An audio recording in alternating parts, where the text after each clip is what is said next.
సుందరకాండ నవాహ ప్రవచన యజ్ఞాన్ని మరి ఎంతో శ్రమతో కూడినప్పటికీ చాలా ఓర్పుగా చాలా నేర్పుగా మరి 9 రోజుల పాటు ఈ కార్యక్రమాన్ని అద్భుతంగా నిర్వహించినటువంటి సోదర సమానులు, ఈ దేవాలయ ప్రధాన అర్చకులు, మరి నాకు సోదర సమానులు, మిత్రులు, ఇంకా చెప్పాలంటే మన అందరికీ అర్చక స్వామివారైనటువంటి బృందావనం వెంకట ఫణికుమార్ గారికి అందరం హృదయపూర్వక ధన్యవాదాలు చెప్పాలి. ఇది ఒక అద్భుతమైన కార్యక్రమాన్ని ఆయన చాలా రిస్క్ తీసుకున్నాడు. నేనేదో మాట వరుసకే అడిగా, కాబట్టి మనకి గుడి అంటున్నారు కదా, ప్రవచనం ఏర్పాటు చేస్తే ఎట్లుంటుందంటే చేద్దామంటే అని ఎమ్మటి ఆలోచించకుండా అన్నాడు. ఇలాంటి ఇది గ్యారెంటీ లేదా జనరల్గా అనుకుంటారు అనుకున్నా కానీ ఇలాంటి వాడు కూడా ఉంటుంటారని మనం అప్పుడప్పుడు గుర్తించాలి. ఇలాంటి వాడు కూడా కావాలి, సమాజానికి కావాలి. ఎందుకంటే ఇది 1 కోటి రూపాయలు ఖర్చు పెట్టి ఒక కూతురు పెళ్లి కొడుకు పెళ్లి చేసిన దానికంటే ఎక్కువ అంత పుణ్యం. అలాంటి అద్భుతమైనటువంటి కార్యక్రమాన్ని మరి తను ఏర్పాటు చేశారు. వారికి హృదయపూర్వక ధన్యవాదాలు మనం అందరం కూడా చెప్పాలి. అట్లాగే ఇక ఈరోజు మనకి ఈ సుందరకాండ నవాహ ప్రవచన యజ్ఞం ఈరోజుతో మనకు పూర్తవుతుంది.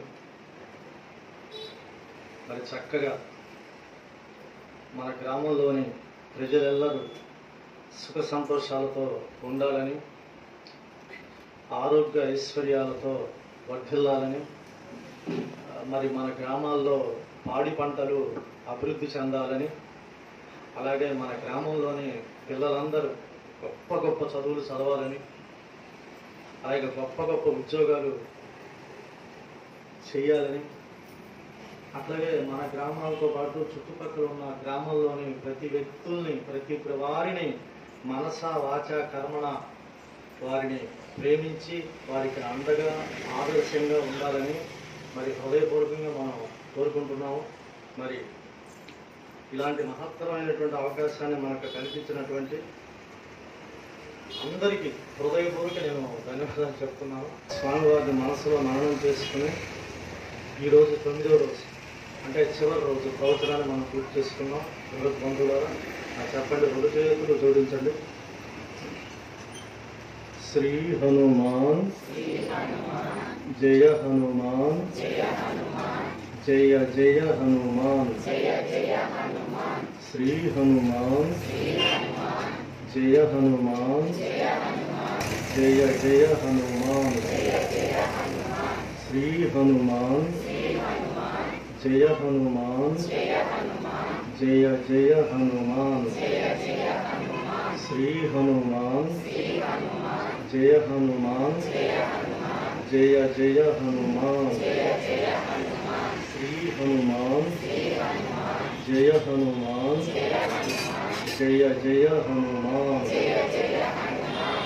ఉపహతారం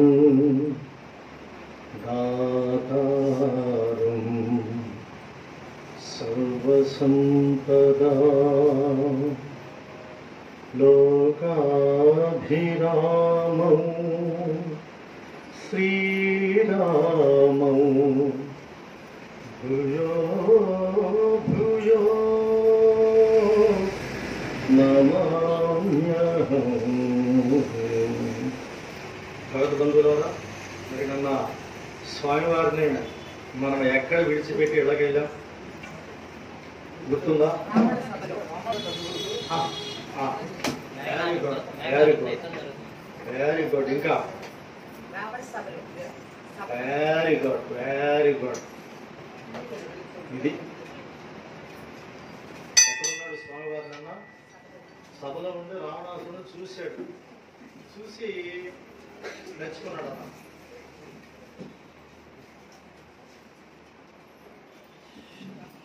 ఆ తర్వాత ఏదన్నా నాకు మాట చెప్దాం, వింటాడేమో, మారతాడేమో అని ఒక ఆలోచన పడ్డాడు. స్వామివారు ఆలోచనలో పడి అప్పుడు చెప్పాడు, రావణాసుడు చెప్పాడు, ఓ లంకేశ్వర, ఓ రాక్షసేంద్ర, ఆ రామచంద్రుడికి అప్పగించు. ఆయన నువ్వు ఒక్క నమస్కారం పెట్టి క్షమించు రామ అంటే క్షమించేస్తాడు. కరుణామయుడు, దయాహృదయం కలవాడు. ఇప్పుడుకైనా నీ మనస్సు మార్చుకో రావణ. నువ్వు అమ్మవారిని కదా తెచ్చిపెట్టుకుంది నీ లంకలో, 5 పడగల త్రాచుబొమ్మ తెచ్చిపెట్టుకున్నావు. అది ఎప్పుడైనా నిన్ను కాటేస్తుంది. నా మాట విను చెప్పాడు. అయితే చెప్తే వింటే మనం ఎట్లెందుకుంటాం? మనం వినంగా, అసలు మంచి అసలు వినంగా. వినకపోగా రావణాసుడు ఏం చేశాడు? ఇంకా రెచ్చిపోయాడు. ఆఫ్టర్ నువ్వు ఒక వానరానివి, ఇంకా కొంచెం ఇంకా డీలిటరేట్ గా మాట్లాడు. ఆఫ్టర్ ఒక కోతివి నువ్వు నాకు చెప్తావా? ఎవరక్కడ? ఇతన్ని చంపేయండి, ఇతన్ని వధించండి. రకరకాలుగా తనని ఆజ్ఞని ప్రకటించాడు రావణాసు.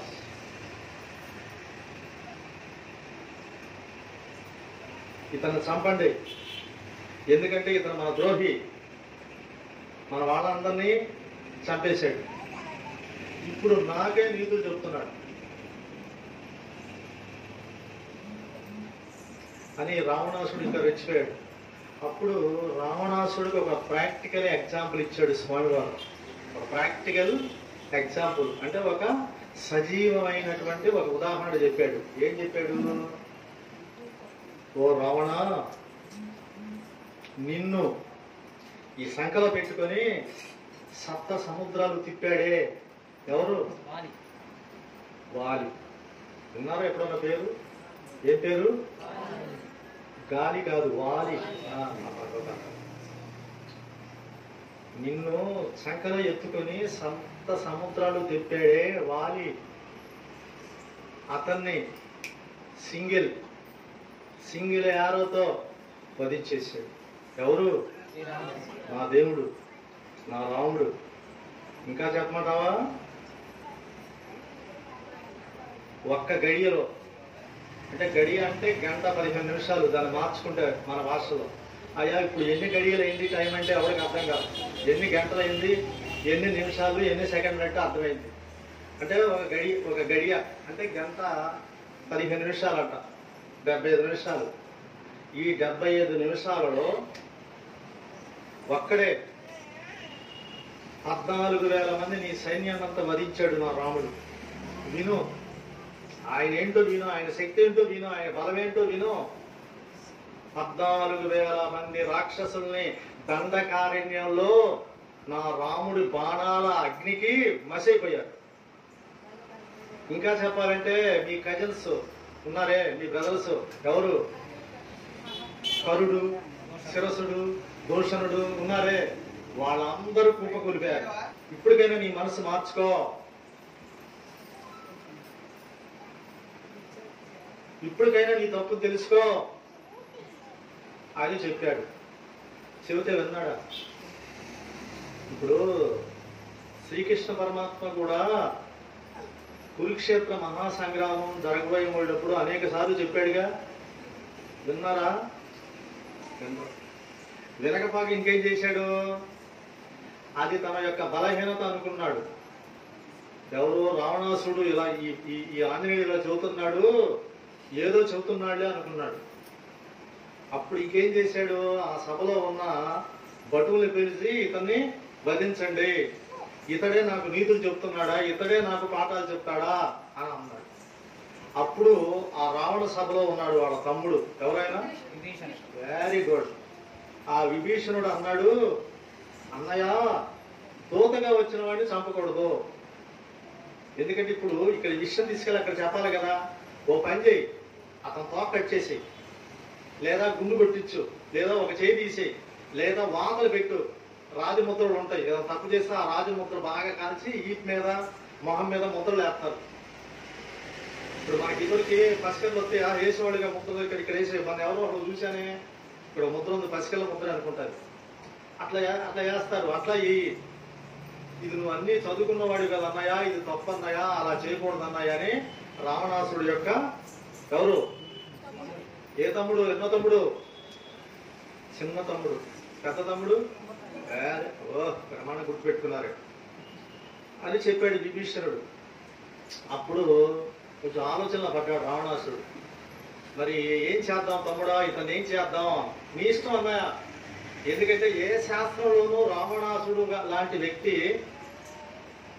రాయబారిగా వచ్చిన వాడిని చంపకూడదు. అతను చెప్పాడంటే అది వేరే విషయం తీసేయాడు రావణాసుడు వాళ్ళ తమ్ముడిని.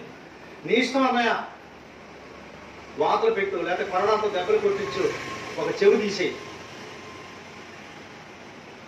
సరే, ఇతనికి ఈ వానరుడికి ఏం శిక్ష వేద్దామని ఆలోచిస్తున్నాడు. ఏం శిక్ష ఇస్తే బాగుంటుంది మీ అభిప్రాయం?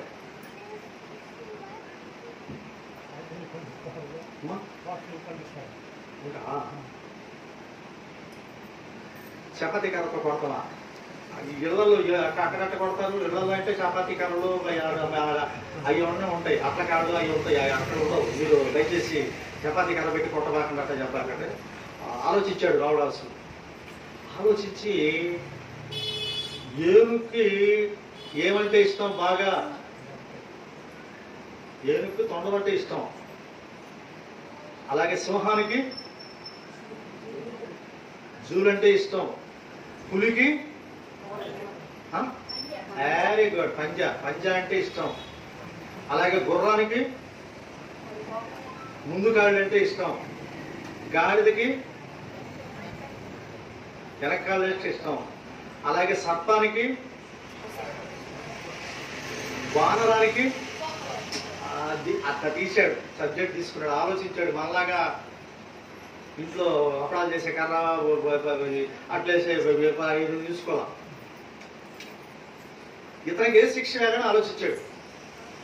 ఏనుగు తొండం అంటే బాగా ఇష్టం, సింహానికి జూలంటే ఇష్టం, ఏనుగు పంజా అంటే ఇష్టం, గుర్రానికి ముందు కాళ్ళు అంటే ఇష్టం, గాడిదకి వెనక కాళ్ళు అంటే ఇష్టం, పాముకి పడగంటే ఇష్టం, వానరానికి ఆ తోకని తీసేయన్నాడు.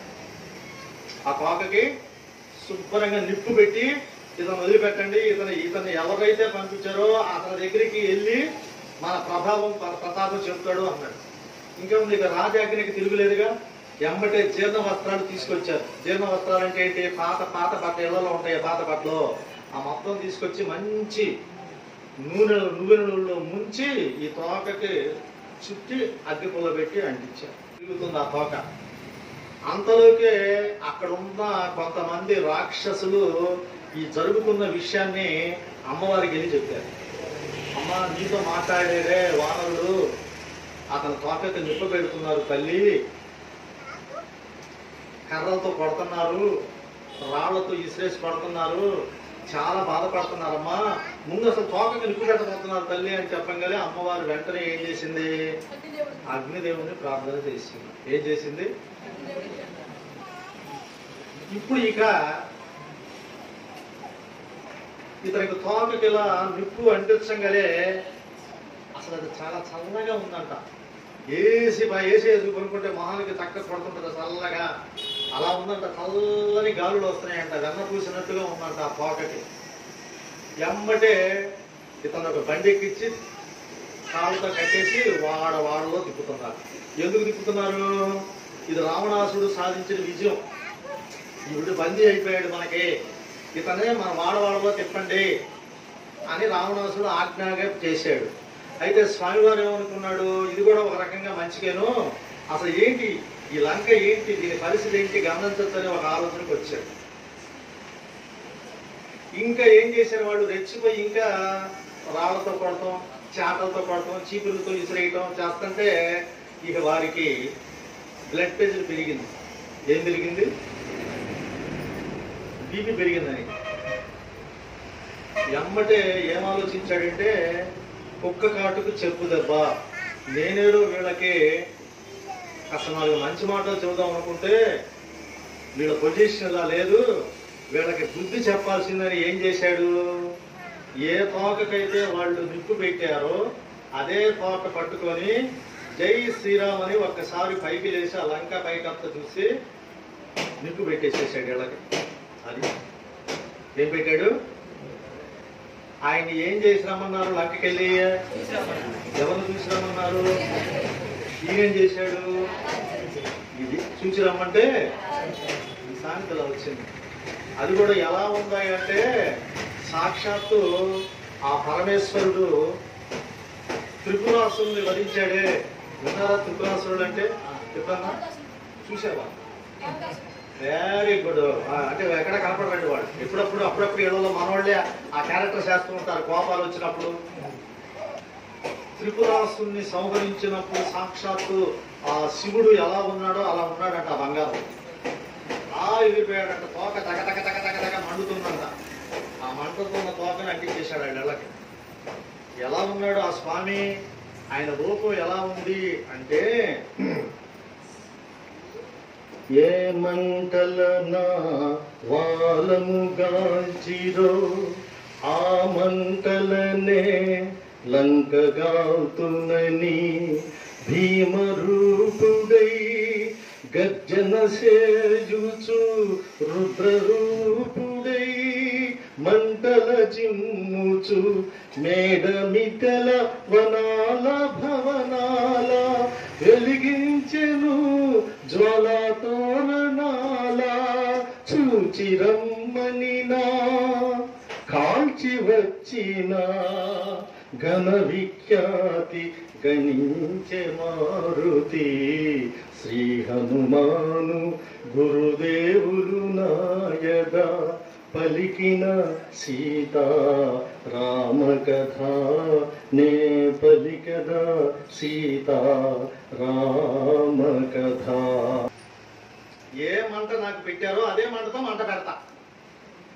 ఇంకా వేరే మంట అక్కర్లా నాకు.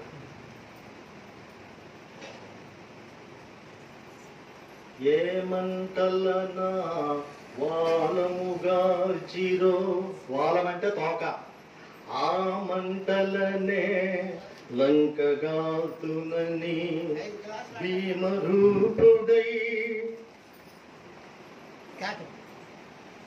ఏ రూపుడు? భీమరూపుడు. విన్నారా ఈ పేరు? విన్నారు. ఎక్కడ విన్నారు? మహాభారతంలో.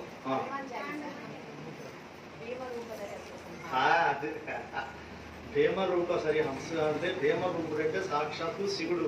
శివుడు కూడా ఎన్ని ముఖాలు ఉన్నాయి? అది ఈయనకి భీమరూపుడై గర్జన సేయుచు రుద్రరూపుడై మండల జిమ్ముచు మేడమిటల వనాల భవనాల వెలిగించెను జ్వాలా తోరణాల చూచిరమ్మనినా కాల్చి వచ్చిన ఘన విఖ్యాతి గణించే మారుతి. అంటే భగవద్బంధులారా, మనం అనుకునేటువంటి సూక్తులన్నీ కూడా ఇంచుమించు ఈ రామాయణ భారత భాగవతాల్లోనే వచ్చినాయి. అయితే మనకు అందులోంచి వచ్చినట్టు మనకు తెలియదు. కాబట్టి ఏం చేశాడు స్వామివారు? తనకు పెట్టినటువంటి తోకతో కాల్ చేశాడు. లంక అంతా కూడా పెడమంటూ మంటలతో గుప్పు గుప్పు అనే సెగలతో పొగలతో దారుణంగా ఉన్నాడు. అలా పెట్టేసుకుంటూ వెళ్ళిపోయాడు. ఆయన ఎక్కడికి వెళ్ళిపోయాడు? తను వచ్చిన చోటుకి వెళ్ళిపోయాడు. అంటే సీతమ్మను చూచానయ్యా, ఆమె క్షేమంగా ఉంది అని రాముడికి చెప్పి అక్కడి నుంచి వాళ్ళందరినీ పంపించాలనే ఉద్దేశంతో బయలుదేరాడు. ఆ లంక పైనుంచి అలా వచ్చేసాడు. వచ్చేసి ఏం చేశాడు?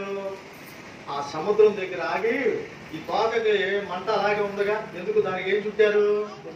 ఆ గుట్టలు చూద్దా దారిపోద్దా? అట్లాగే ఉంటుంది కదా అది. అప్పుడు దాన్ని ఏం చేశాడంటే అక్కడ దిగి ఆ సముద్రం దగ్గర ఈ తోకని ఇలా చల్లార్చుకుంటూ అలా చూశాడంట వెనక్కి. ఓరు బాబు, అక్కడ వెనకేముంది? లంక మొత్తం గుప్పు గుప్పు గుప్పు అంటూ సెగలతో పొగలతో. ఆ లంకలో ఎవరున్నారు? ఊరు బాబు, ఊరు బాబు. మరి ఈ మంటలు ఎలా ఉన్నాయి? అసలు ఇక దాని కంట్రోల్ ఉంటుందా? ఇప్పుడు ఈ మంటలకి అమ్మ సీతమ్మ కూడా ఆపుతైపోతే అసలు నేను వచ్చిన దానికి ఏమన్నా అర్థం ఉందా? నేను ఇంత శ్రమ చేశాను కదా, ఇంత కష్టపడి వచ్చాను కదా, ఇంత ఆశతో గంపెడ ఆశతో నన్ను పంపించారు కదా, నాకేం చెప్పారు వాళ్ళు? నేనేం చేశాను? ఇదేనా నేను చేయాల్సిన పని? దూతగా వచ్చిన వాడు చేయవలసిన పని ఇదేనా? అయ్యయ్యో, అసలు నాలాంటి వాడిని దూతగా పంపిస్తారా ఎవరన్నా? ఇంత ఆవేశపరుణ్ణి. పోనీ వచ్చాను, సీతమ్మతో మాట్లాడాను, ఆ అమ్మ అనుమతి తీసుకున్నాను, నా దారి నేను వెళ్ళిపోతే పోయేది కదా, ఈ లంకకి ఎందుకు తగలబెట్టాను? ఇప్పుడు ఈ లంకలో ఎవరున్నారు? రాక్షసులతో పాటు అమ్మవారు కూడా ఉంది కదా. ఈ లంకంతా ఏం చేస్తుంది? అసలు మామూలుగా లేదా, చూస్తే గుడి జారిపోతుంది. అలా చూశాడట, ఇలా ఆడుకుంటూ వచ్చిన పని అయిపోయింది ఆయన.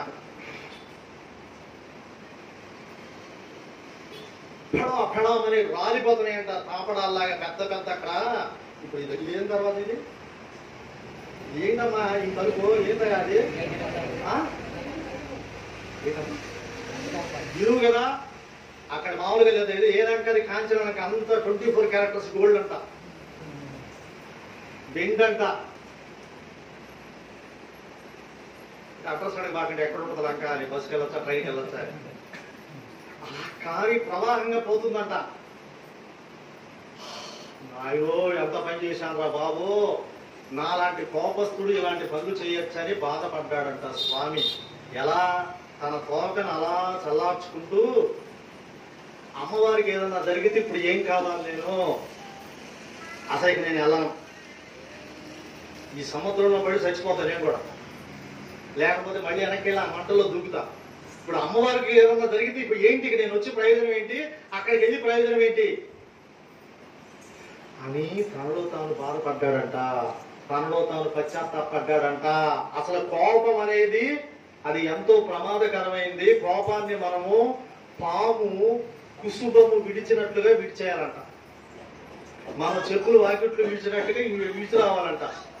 అయితే నా బంధు ఇప్పుడు వంట చేయడం కూడా చెప్పులు వేసుకునే ఇళ్లలో, మొత్తం చెప్పులు వేసుకునే ఇళ్లలో, వంట చేయడం చెప్పులు వేసుకొని, టీవీ చూసేది చెప్పులు వేసుకొని ఎలా బాధపడుతున్నాడు స్వామివారు. ఇది చక్కగా వినండి మీరు. హనుమంతుడు సముద్ర జలాల సల్లాచుకునే లాంగుల జ్వాల, తలచిన కార్యము నెరవేర్చి తినని తేరి పారచూచే వెనుకకు తిరిగి కనిపించెను ఘోరాతి ఘోరము, జ్వాలాబీలము లంకాపురము, మారుతి వగ చేత చేసిన పని గని, తన కోపమే తన శత్రువాయనని. శ్రీ హనుమాను గురుదేవులు నాయదా పలికిన సీత రామ కథ, నే పలికద సీత రామ కథ. ఏం చేసుకోవాలా? కోపాన్ని కంట్రోల్ చేసుకోవాలా. కోపాన్ని కంట్రోల్ చేసుకోకపోతే ఏమవుతుంది? అనర్థాలు జరుగుతాయి. ఇంకా వేరే రోగాలు వస్తాయి, అంటే బీపీలు వస్తాయి. ఈ రోగాలు వస్తే కొంతమంది పర్వాలేదు కాస్త నేను కొద్ది 2-3 హాస్పిటల్కి ఇంటి హాస్పిటల్ ప్లాన్లు ఇచ్చి అక్కడికి వెళ్ళండి. అయితే ఈ కోపం వల్ల ఇప్పుడులాగా బీపీలు షుగర్లు రావట్లా, పైకి చూస్తున్నారంట. అర్థమైందా? కాబట్టి తగ్గించుకోండి, కోపాలు తగ్గించుకోండి అమ్మా. కోపం అనేది పెను ప్రమాదం. ఇప్పుడు ఈ స్వామివారి కోపం వచ్చింది, ఎంత బాధపడుతున్నాడో చూడండి. ఎందుకంటే క్షణిక ఆవేశం శాశ్వతమైన మంచితనాన్ని పాడు చేస్తుంది. క్షణిక ఆనందం అశాశ్వతమైన జీవితానికి ఊరడే వస్తుంది. అర్థమవుతుందా? ఆవేశాన్ని తగ్గించుకోవాలా, సరే ఇప్పుడు బాగానుందమ్మా, ఏదో కొంచెం నా కోపం ఎక్కువ, ఎట్టగొట్ట ఏదో కోపం వచ్చేసింది స్వామి, లంకకి నిప్పు పెట్టేశాను అని నేనేదో నా రాముడికి చెప్పుకుంటా సమాధానం. నా ప్రభువుని నేను ఎలాగోలా కన్విన్స్ చేసుకుంటా, కనీసం ఇంగిత జ్ఞానం అన్న ఉండాలిగా. ఆ లంకకి నా కోపతో నిప్పు పెట్టేటప్పుడు ఇక్కడ సీతామాత ఉంటుందనే జ్ఞానం అన్నా నాకు ఉండాలిగా. ఇంత అజ్ఞానిలాగా నేను ప్రవర్తించానేంటి? అయ్యయ్యో, ఈ కోపం ఎంత పని చేసింది, ఎంత ప్రమాదం తెచ్చిపెట్టింది. ఈ కోపం వల్ల ఎంతో మంది జీవితాలు నాశనం అయిపోతున్నాయి కదా.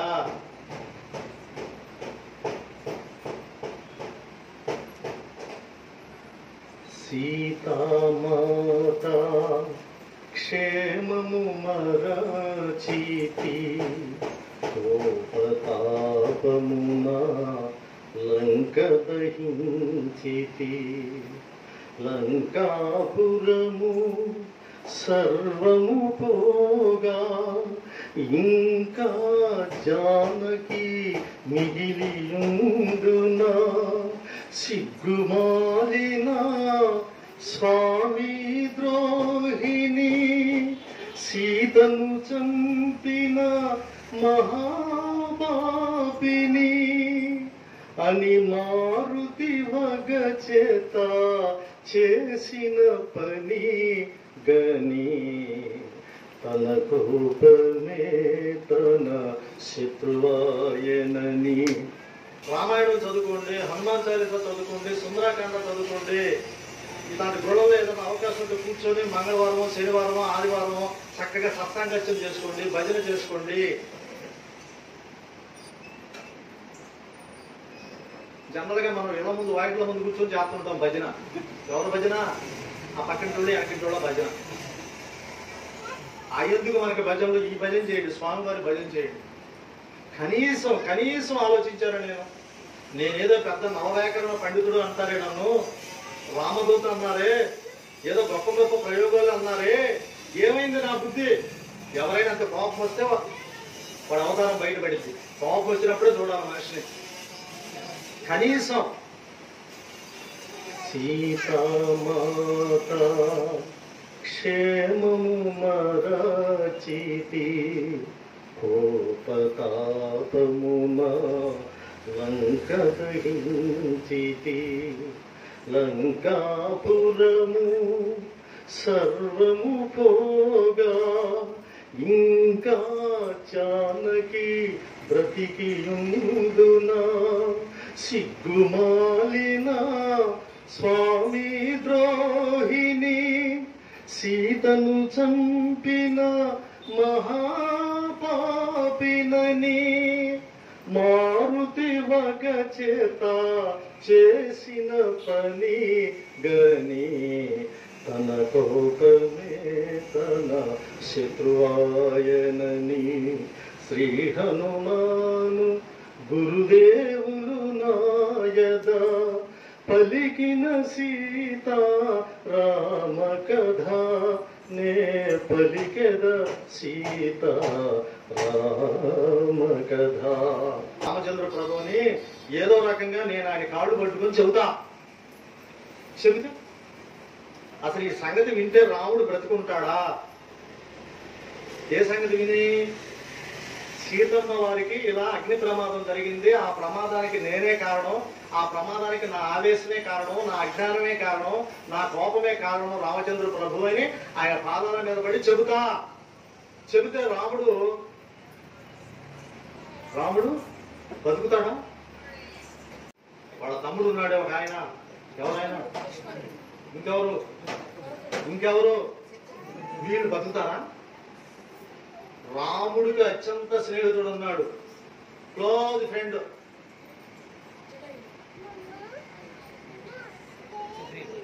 అతను బతుకుతాడా? అంటే ఇవాళ సామాసాలు, అప్పుడు సామాసాలు ఎట్లా ఉంటే తెలుసుగా. స్నేహం, రామాయణం అంటే ఒక స్నేహానికి అర్థం. రామాయణం అంటే జ్యోతిష శాస్త్రం, రామాయణం అంటే వాస్తు శాస్త్రం, రామాయణం అంటే అష్టసాముద్రిక శాస్త్రం, రామాయణం అంటే రత్నశాస్త్రం. అసలు ఇప్పుడు ఏం చేయాలి, ఎలా నేను మొహం పెట్టుకుని వెళ్ళేది బాబో అని తనలో తాను పశ్చాత్తాపడతా ఉన్నాడు. ఎలా? సీతలేనిదే రాముడుండడు, రాముడు లేనిదే లక్ష్మణుడుండడు. రిలేషన్ అంటే ఎలా ఉండాలి? ఇవాళ మన బంధాలు అనుబంధాలు ఎలా ఉన్నాయో తెలుస్తున్నాయిగా. అన్నదమ్ముల మధ్య బంధాలు, వదిన మధ్య బంధాలు, అక్క చెల్లెల మధ్య బంధాలు ఎలా ఉన్నాయో తెలుస్తున్నాయిగా. చూడండి, పట్టుకోండి. ఆలోచిస్తున్నాడు ఆయన. ఎలా? సీతలేనిదే రాముడుండడు, రాముడు లేనిదే లక్ష్మణుడుండడు. భరత శత్రుఘ్న సుగ్రీవాదులు ఈ దుర్వార్త విని బ్రతుకజాలరు. ఈ ఘోరమునకు కారణమైతిని, నాకు మరణమే శరణ్యమని. మారుతి వగ చేత చేసిన పని గని, తన కోపమే తన శత్రువని. సీతలేనిదే రాముడుండడు, రాముడు లేనిదే లక్ష్మణుడుండడు. భరత శత్రుఘ్న సుగ్రీవాదులు ఈ దుర్వార్త విని బ్రతుకజాలరు. ఈ ఘోరమునకు కారణమైతిని, నాకు మరణమే శరణ్యమని. మారుతి వగ చేత చేసిన పని గని, తన కోపమే తన శత్రువాయనని. ఒక్క 5 నిమిషాలు కనుక ఓర్చుకున్నాం అనుకుంటే కోపం వస్తే ఆ తర్వాత మన జీవితం ఎలా ఉంటుందో మనకు అర్థమైపోతుంది. పిచ్చి పిచ్చిగా ఆలోచించాడండి. ఏదో ఇప్పుడు దాకా చెప్పానే, అట్లా ఆ మైండ్ అంతా ఖరాబ్ అయిపోయింది దానికి. అయితే ఒక్క క్షణంలో మళ్ళీ మనసు మారిపోయింది స్వామి వారికి.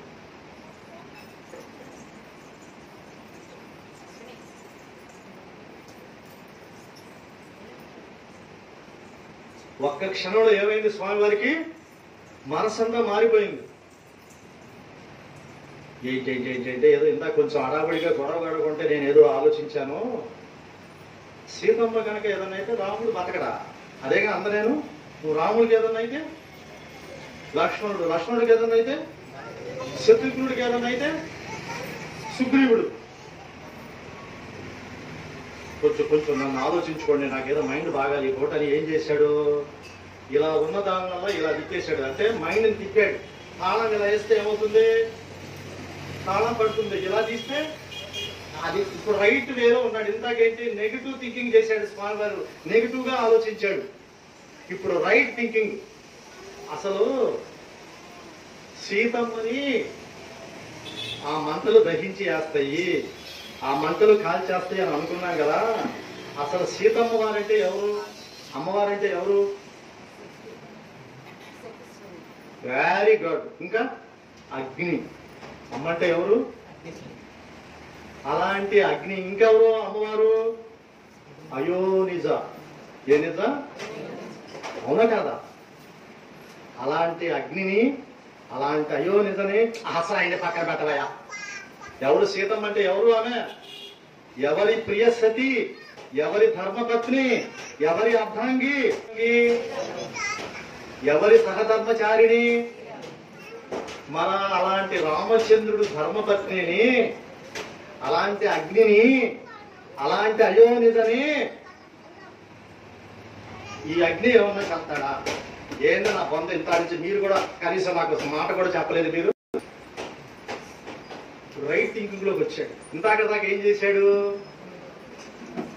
సీతలేనిదే రాముడుండడు, రాముడు లేనిదే లక్ష్మణుడుండడు. భరత శత్రుఘ్న సుగ్రీవాదులు ఈ దుర్వార్త విని బ్రతుకజాలరు.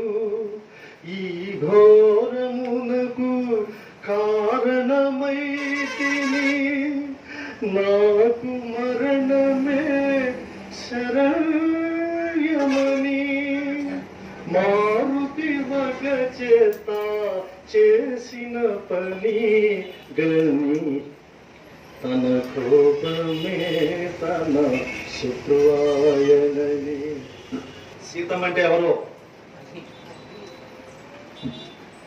ఇంకెవరో? అబ్బో ఇంకెవరో? ఆ రఘుకులేశుని ఇల్లాలు అయోనిజ అగ్ని భూమిని బద్దలు కొట్టుకు వచ్చినటువంటి అమ్మల కన్నా అమ్మ జానకీదేవి. ఆమెని ఈ అగ్ని అంటే ఈ అగ్నిదేవుడు నన్నే ఏం చేయలేదు కదా, ఎవరు చేశాడా? మరి నన్ను ఏమి చెయ్యని ఈ అగ్నిదేవుడు మా అమ్మని ఏమన్నా చేస్తాడా? ఏదో పిచ్చి పిచ్చి ఆలోచన ఉంది, నా మైండ్ బాగా అసలు వాడేదో ఇలా ఆలోచించాడు. ఎలా? శ్రీరఘురాముని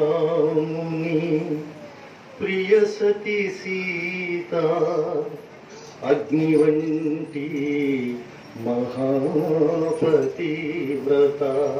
అది కొట్టాడు దెబ్బ. ఆయన్ని పూజిస్తే మనకు ఆలోచన పెరుగుతుంది, సమయస్ఫూర్తి పెరుగుతుంది, మన కష్టాల నుంచి మనమే బయటకు వచ్చేస్తాం.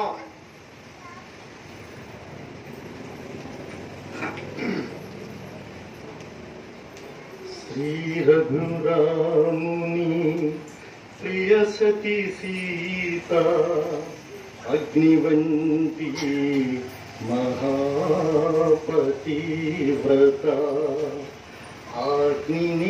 ఆగ్ని దహింపనేర్చునా అయ్యో నిజను అగ్ని దహించునా. నన్ను కరుణించిన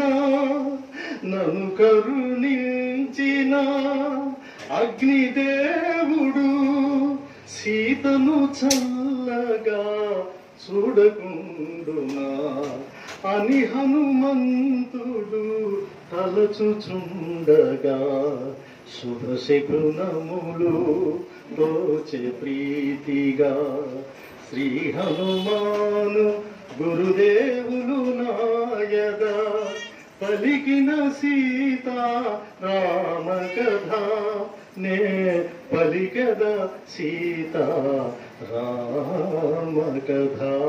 నా యందు జాలి చూపాడు, నా యందు ప్రేమ ఉన్న ఈ అగ్నిదేవుడు మా అమ్మ సీతమ్మని ఏం చేస్తాడు, అసలు ఆమె ఎవరు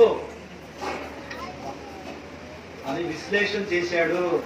ఇంతకుముందు ఏమనుకున్నాడు? మా సీతమ్మ చనిపోయింది, ఆమె చనిపోతే రాముడు చనిపోతాడు, అయ్యయ్యో నేను ఎంత తప్పు చేశాను, ఎంత నేరం చేశాను, అసలు నేను కూడా ఈ జల సమాధి అయిపోతానని నెగిటివ్ గా ఆలోచించాడు కదా. ఇప్పుడేం ఆలోచించాడు అంటే ఆవేశంలో ఉన్నప్పుడు మన ఆలోచన పెరగాలి. మనకు ఆవేశం వచ్చిందనుకోండి 5 సార్లు అనుకోండి, ఏమని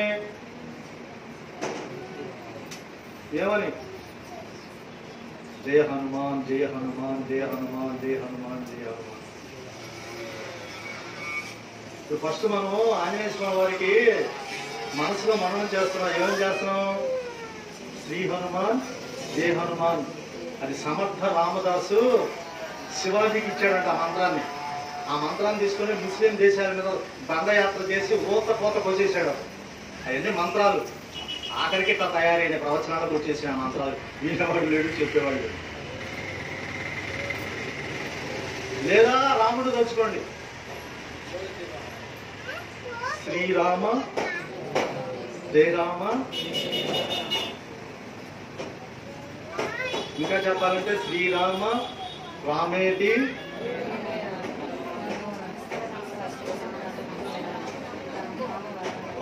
ఓ ఓ బ్రహ్మాండంగా చెప్పారు ఈ పిల్లలు. మీకు వచ్చా?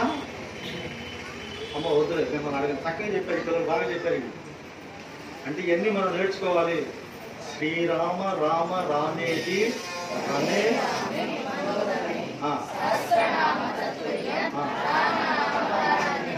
అబ్బో, ఈ ప్రవచనానికి వాడు నిజంగా సార్థకత వచ్చింది.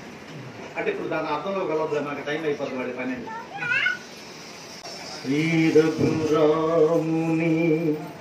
ప్రియ సతి సీత అగ్ని వంటి మహాపతివ్రత ఆగ్ని దహింపనేర్చునా. క్వశ్చన్ తను ప్రశ్నించుకున్నాడు.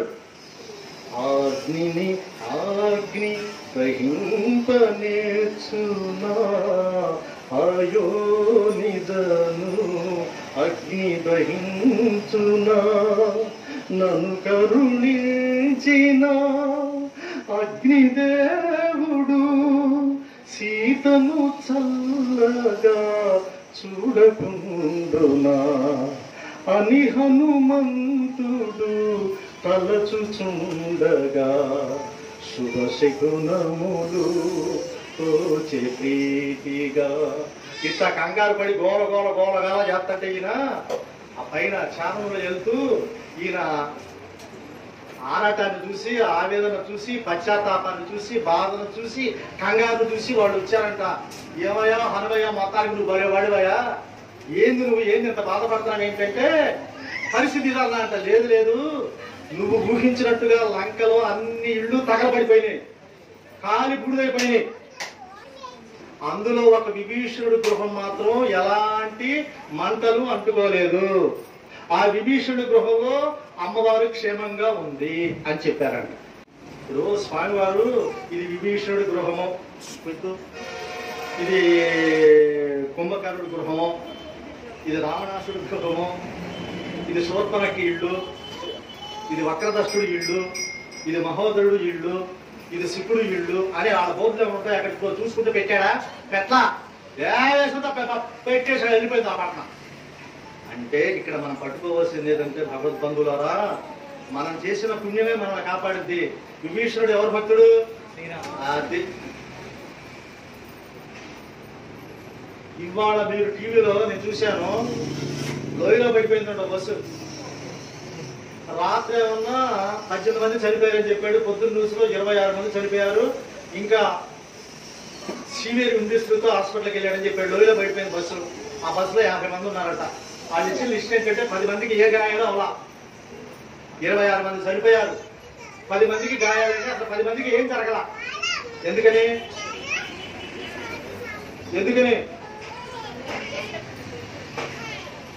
అనుమానం మీకు కావా?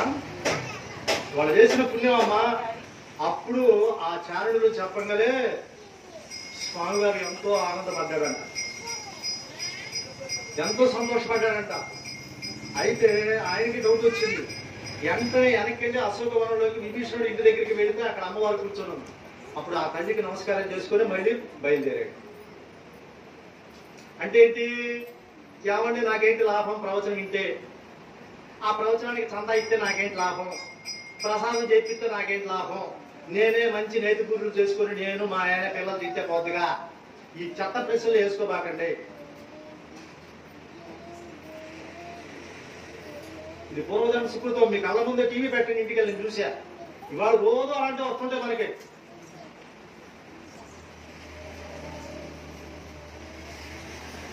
అప్పుడు ఇక స్వామివారు ఆనందపడిపోయి అమ్మ పాదాల దగ్గరికి వెళ్ళి దండం పెట్టుకున్నాడు. దండం పెట్టుకుని, తల్లి నేను ఎంతో కంగారు పడ్డానమ్మా, నీకేమైందో అని బాధపడ్డాను తల్లి అని అనుకున్నాడు. అసలు ఈయన రక్షించిన ఆమె అని నీకు తెలియదు. ఈయన పెట్టిన తోకకి ఏమీ కాలేదు కదా. ఈయన రక్షించింది ఎవరు? ఈయన కాపాడింది ఎవరు? ఇది ఎలాంటిదంటే తల్లి బిడ్డ రిలేషన్. ఇప్పుడు మొదట పాలు తాగుతూ అమ్మ అమ్మ అమ్మ అమ్మ అని ఎక్కడ పడ్డా ఈ బిడ్డే కొన్నాళ్ళు పోయినాక నీకేం తెలుసు, కూర్చో అమ్మ అంటారు. అదే ప్రకృతి, అదే జీవితం. ఎందుకంటే మన పిల్లల చేతిలో మనం ఓడిపోవడమేగా మనకు కావాల్సింది, అంతకుమించిన అదృష్టం మనకేముంది అంటే. కొంతమంది పిల్లలు ఉంటారండి పాపం. ఇప్పుడు కొంతమంది పిల్లలు ఏంటంటే మనకు వృద్ధాప్యంలో అందగా ప్రేమగా ఉంటారు, కొంతమంది పిల్లలు అంటే మనకు అసలు వృద్ధాప్యం రావడానికి ఉపయోగపడతారండి. కొంతమంది పెట్టే టార్చర్కి వీడికి అసలు ముసలితనం వచ్చేసింది 30 ఏళ్ళకైనా 40 ఏళ్ళకైనా ముసలాళ్ళు అయిపోతారు. కొంతమంది పిల్లలు ముసలితనంలో మనకి సహాయపడతారు. ఇది జీవితం.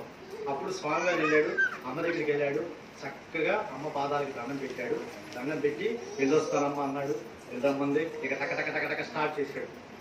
వచ్చేటప్పుడు ఏ పర్వతం మీద నుంచి వచ్చాడు స్వామివారు? Very good. ఇప్పుడు వెళ్ళేటప్పుడు ఏ పర్వతం మీద వెళ్తున్నాడు? ఏ పర్వతం? అరిష్టం. అరిష్టం అనే పర్వతం ఎక్కాడంటే. చిత్రకూట పర్వతం అంటే అది వేరు. అక్కడ స్వామివారు అక్కడే ఉన్నాడు. చిత్రకూట పర్వతం మీదే సీత, రాముడు, లక్ష్మణుడు ఉన్నారు. అక్కడే కొంతకాలం ఉన్నాడు. ఆ చిత్రకూట పర్వతం మీదే ఇదిగో మీ అనుకుందే ఏంటది, అది రాశాడు. కూర్చొని అక్కడ కూర్చొని రాశాడు చిత్రకూట పర్వతం మీద. అరిష్టం అనే పర్వతం ఎక్కాడంట స్వామి. ఎక్కి జై శ్రీరామ్ అంటూ ఒక తొక్కు తొక్కి లేచాడట. ఆ అరిష్టం అనే పర్వతం ఒక 6 అడుగులు లోపలికి వెళ్ళిపోయిందంట. మహేంద్రగిరి పర్వతం వచ్చేటప్పుడు పెళపెళ పెళపెళ బద్దలైపోయింది. అంటే ఏంటి, వచ్చేటప్పుడు ఉన్న ఉత్సాహం కన్నా మనకి పని అయిన తర్వాత వెళ్ళే ఉత్సాహం వేరుగా ఉంటుంది. పని మీద వెళ్తున్నాం అనుకోండి, వాళ్ళు వస్తారో రారో, మన ప్రవచనం వింటారో ఎంతో, మరి ఆ పూజారి గారు ఏం పెట్టించాడో, మైక్ పెట్టించాడో అని మనకి డౌట్. అంతా అయిన తర్వాత మనకి ఏమంటుంది, నమ్మకం వచ్చేసింది, కాన్ఫిడెన్స్ వస్తుంది. అందుకని ఈ అరిష్టం అనే పర్వతాన్ని ఎక్కి జై శ్రీరామ్ అని ఒక తొక్కు దొక్కితే ఆ అరిష్టం అనే పర్వతం 6 అడుగులు లోపలికి వెళ్ళిపోయిందంట. జై శ్రీరామ్ అని వెళ్ళిపోయాడు. చక్కగా మహేంద్రగిరి పర్వతం మీద దిగాడు. ఆయన ఎవరు? వచ్చేటప్పుడు ఆదిత్యం చేయమని అడిగాడు. ఎవరైనా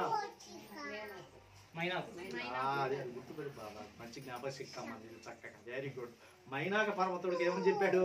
వచ్చేటప్పుడు ఈ ఆదిత్యాన్ని స్వీకరిస్తానయ్యా అన్నాడు కదా. ఆదిత్యం స్వీకరించాడు. ఒళ్ళంతా రక్తమయం అయిపోయింది.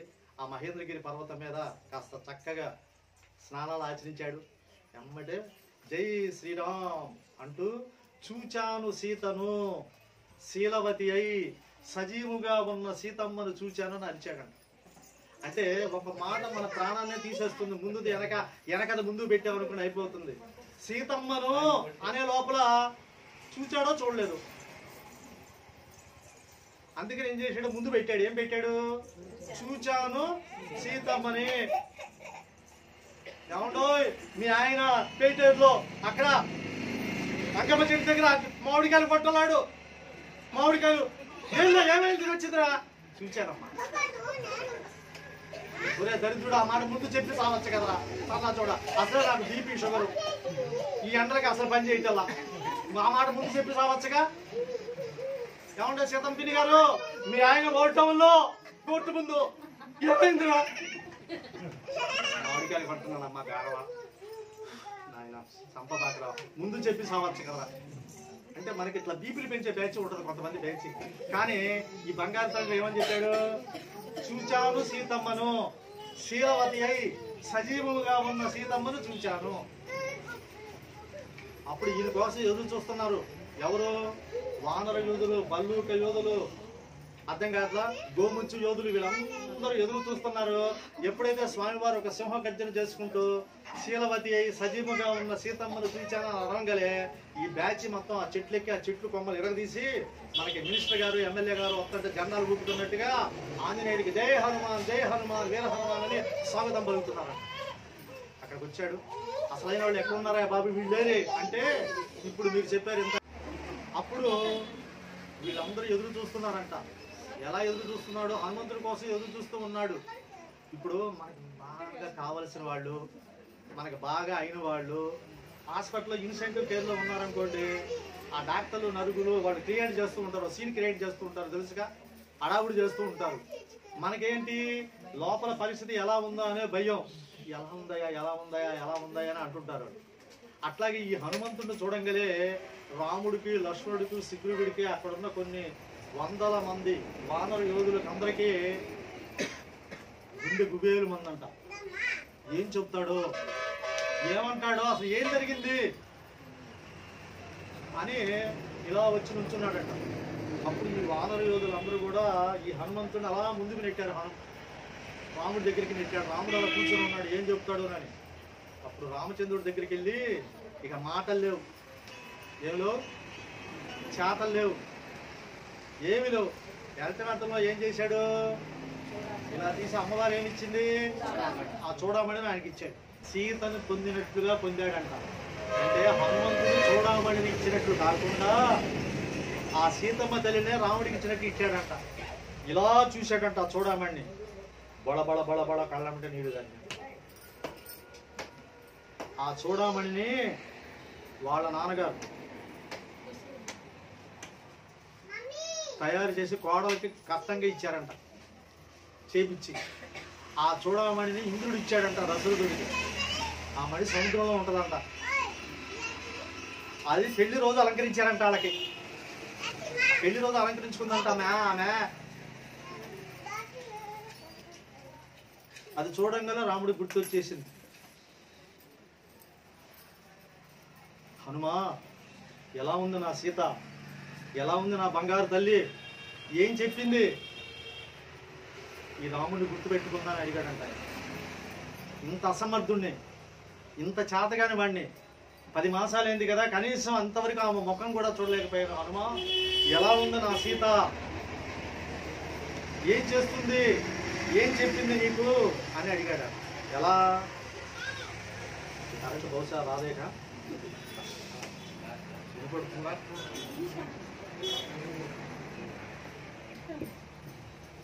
ఆ చూడమణిని తీసుకొని, చూడమణిని రాముడు కైకొని తన హృదయానికి చేర్చి హత్తుకొని. సీత, ఎలా ఉన్నావు సీత, 10 మాసాలైంది నిన్ను చూసి సీత, ఏం చేస్తున్నావు సీత అని ఇలా అద్దేసుకున్నాడంట గుండెలకి.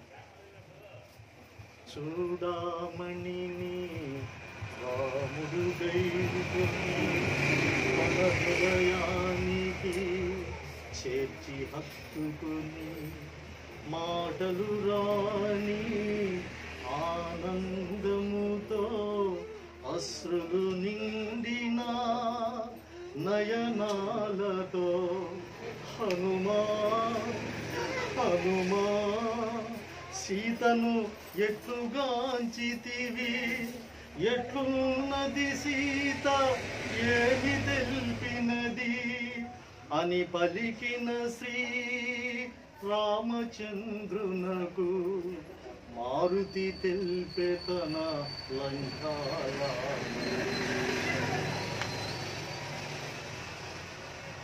ఎలా ఉంది నా సీత, ఏం చెప్పింది, ఏమంది నన్ను చెప్పు హనుమా. అసలు నువ్వు ఎలా చూసావు నా తల్లిని, ఎలా ఉంది నా బంగారు కొండ, 10 మాసాలు అయిందని బోరు బోరు బోరు. రామాయణం అంటే భార్యాభర్తల బంధం, రామాయణం అంటే అన్నదమ్ముల బంధం, రామాయణం అంటే తండ్రి కొడుకుల బంధం, తల్లి కొడుకుల బంధం. ఏదో రామాయణం అంటే రాముడికి కొబ్బరికాయ కొట్టి వెళ్ళిపోవటం కాదు, ఆంజనేయుడికి కొబ్బరికాయ కాసి వెళ్ళిపోవటం కాదు. అది ప్రేమమయం, ప్రేమ బంధం. హనుమా చెప్పు, ఎలా ఉంది నా బంగారు తల్లి, ఏం చేస్తుంది? చూడమణిని రాముడు గైకొని తన హృదయానికి చేర్చి హత్తుకొని, మాటలు రాని ఆనందముతో అశ్రులు నిండిన నయనాలతో హనుమా హనుమా సీతను ఎట్లుగాంచితివి, ఎట్లున్నది సీత, ఏమి తెలిపినది అని పలికిన శ్రీ రామచంద్రునకు మారుతి తెల్పే తన లంకాయానము. శ్రీ హనుమాను గురుదేవులు నాయద పలికిన సీతా రామ కథ, నే పలికద సీతా రామ కథ. ఎందుకంటే భగవద్బంధులారా, మనకు సంతోషం కలిగింది అనుకోండి, మనకు ఆనందం కలిగింది అనుకోండి, మన చుట్టూ ఉన్న వాళ్ళతో పంచుకుంటాం. అదే మనకు బాధ కలిగితే, మనకి కష్టం కలిగితే మన మనసుతో ఉన్న వాళ్ళు చెప్పుకుంటాం. అందరిని పిలిచి గుడికి ప్రసాదానికి వచ్చే వాళ్ళందరినీ పిలిచి నాకు ఈ కష్టం ఉందని చెబుతామా? మన సంతోషం, అయ్యా ఈ సంవత్సరం అయిపోయింది కదా, 12ంటికి సాయంత్రం రేపు హనుమ జయంతి కదా, మా ఇంట్లో భోజనాలు పెడతాం, ప్రసాదం పెడతాం రండి అని చెబుతాం. అదే మనకు కష్టం వస్తే, మనకు కన్నీరు వస్తే, మనకు బాధ కలిగితే ఎవరితో చెప్పుకుంటాం? మన మనసులో ఉన్నోడికి చెప్పుకుంటాం. ఎవరికి కష్టం వచ్చినా, కన్నీరు వచ్చినా, కలత వచ్చినా, ఇంకా చెప్పాలంటే ఈ సకల చరాచర సృష్టిలో ఎవరికి ఏ ఇబ్బంది వచ్చినా మనం అందరం ఆ స్వామికి చెప్పుకుంటాం. ఇప్పుడు ఆ స్వామి ఆయన కష్టాన్ని ఎవరికి చెప్పుకున్నాడు? అది పట్టుకోవాలి. చూడామణిని రాముడు గైకొని తీసుకోలేదంట. అదొక ప్రసాదం లాగా, అదొక వరం లాగా. ఇప్పుడు మనకి ప్రసాదం ఇస్తున్నారు వాళ్ళు, ఇంటికి తీసుకురా, ఇట్లా తీసుకుంటామా? ఎట్లా తీసుకుంటాం? ఇట్లా తీసుకున్నాడంట చూడాలంట. చూడామణిని రాముడు గైకొని తన హృదయానికి చేర్చి హత్తుకొని మాటలు రాని ఆనందముతో అశ్రులు నిండిన నయనాలతో హనుమా హనుమా సీతను ఎట్లుగాంచితివి, ఎట్లున్నది సీత ఏమి తెలిపినది అని పలికిన శ్రీ రామచంద్రునకు మారుతి తెలిపే తన లంకాయానము.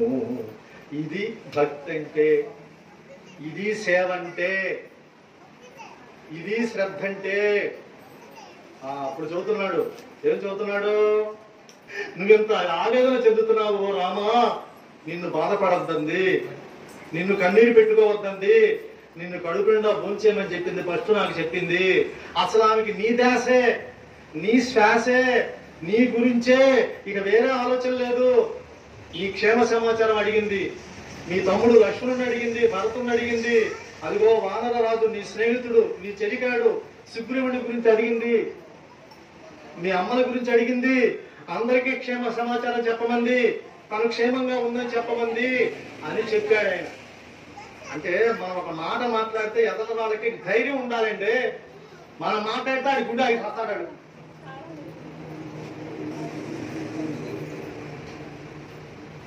ఏదన్నా మనం ఒక డౌట్ అడిగామనుకోండి, అయ్యా రేపల దిగి పేటీలు వెళ్తే దగ్గర, లేకపోతే ముందు స్టేషన్ ఏంటది పల్లికొండ దిగి వెళ్తే దగ్గర అంటే వాడు అసలు ఆలోచించి, గురుగారు మీకు పని చేయండి, మీకు రేపల్లో అయితే ఇక్కడ ట్రాఫిక్ ఎక్కువగా ఉంటుంది, యాక్సిడెంట్ అయినా అవ్వచ్చండి, ఆటోలు కూడా యాక్సిడెంట్ అవుతాం, పని చేయండి, మీరు పేటేరు పల్లికొండ దిగి వెళ్ళొచ్చు కదా, ఆ పక్కన అనంతబాగా ఎదురా కావండి ఏదో వెళ్ళండి అన్నాడు.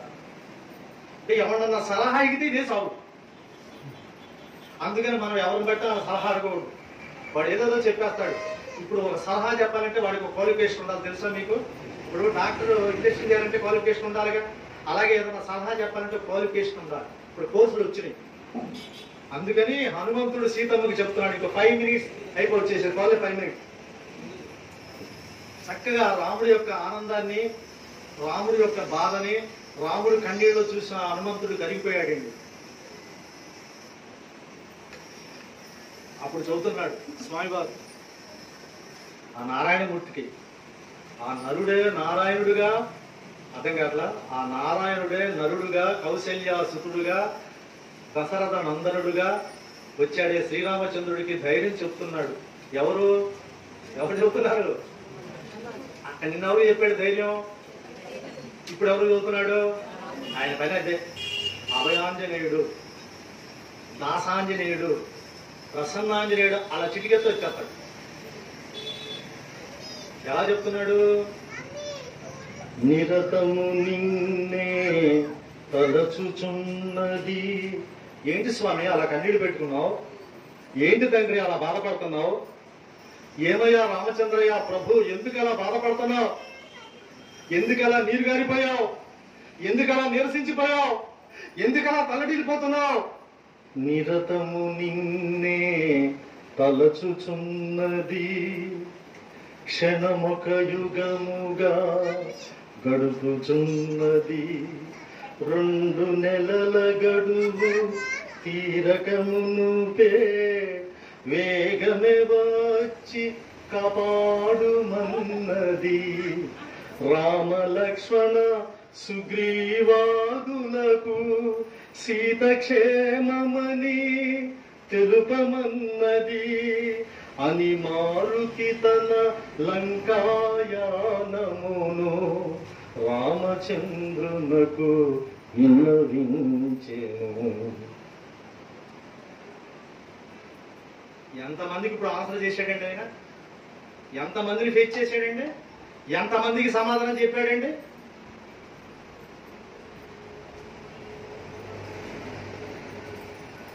మాట్లాడుకుంటే మనుషులు దగ్గర అవుతారు. ఇంకేం దగ్గర అవుతాయి? అబ్బో చెప్పేసినట్టున్నారు. అబ్బో మనుషులు కూడా దగ్గర అవుతాయా? అబ్బో వెరీ గుడ్. మాట్లాడుకుంటే మాట్లాడుకోవాలి, ప్రేమగా మాట్లాడుకోవాలి, ఇష్టంగా మాట్లాడుకోవాలి. మాట్లాడుకుంటే మనసులు దగ్గర అవుతారు. అసలు మనకి మాట్లాడే టైం ఉండదు కదా. నిరతము నిన్నే తలచుచున్నది, క్షణమొక యుగముగా గడుపుచున్నది. 2 నెలల గడువు తీరకమునుపే వేగమే వచ్చి కాపాడుమన్నది. రామలక్ష్మణ సుగ్రీవాదులకు సీతక్షేమమని తెలుపమన్నది అని మారుతి తన లంకాయానమును రామచంద్రునకు విన్నవించెను.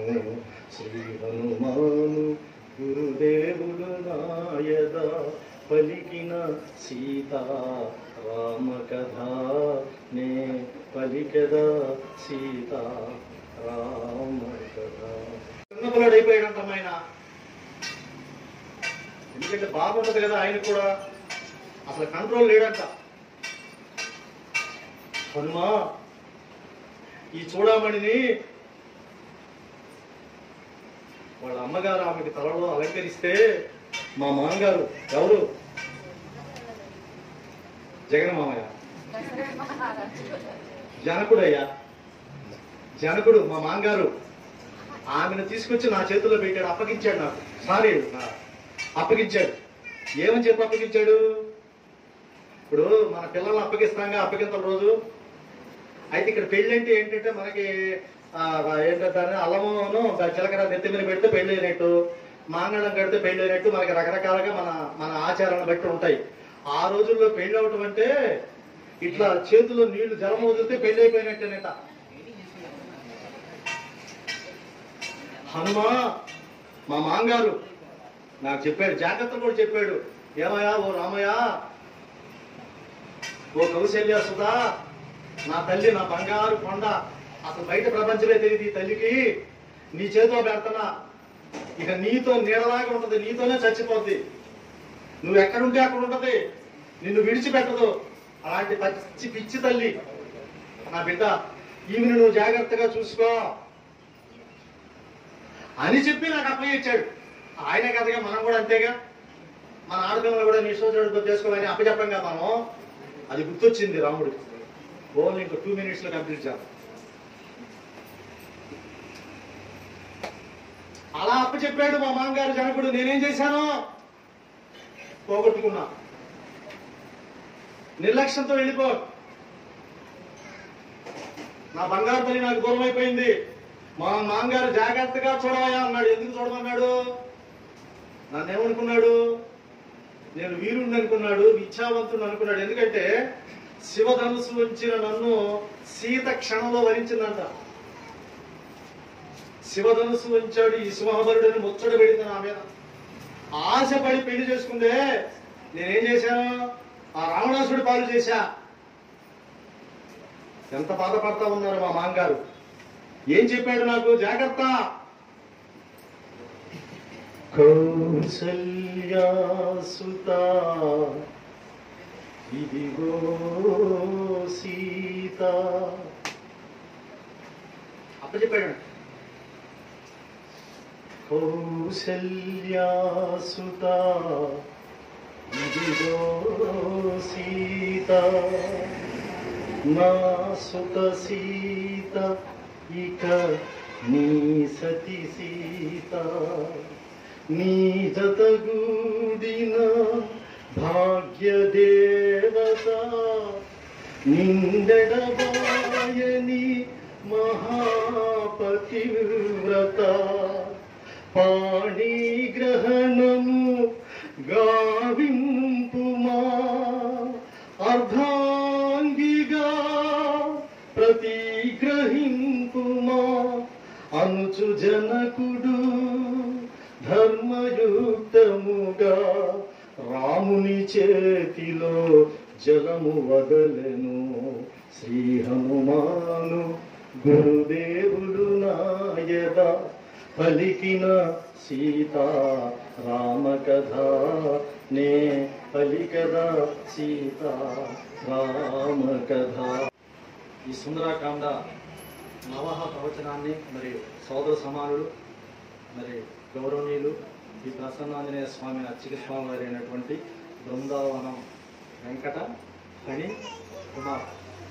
నిజంగా ఆ పేరులో ఫైర్ ఉంది. ఫణి అంటే అర్థం ఏంటి?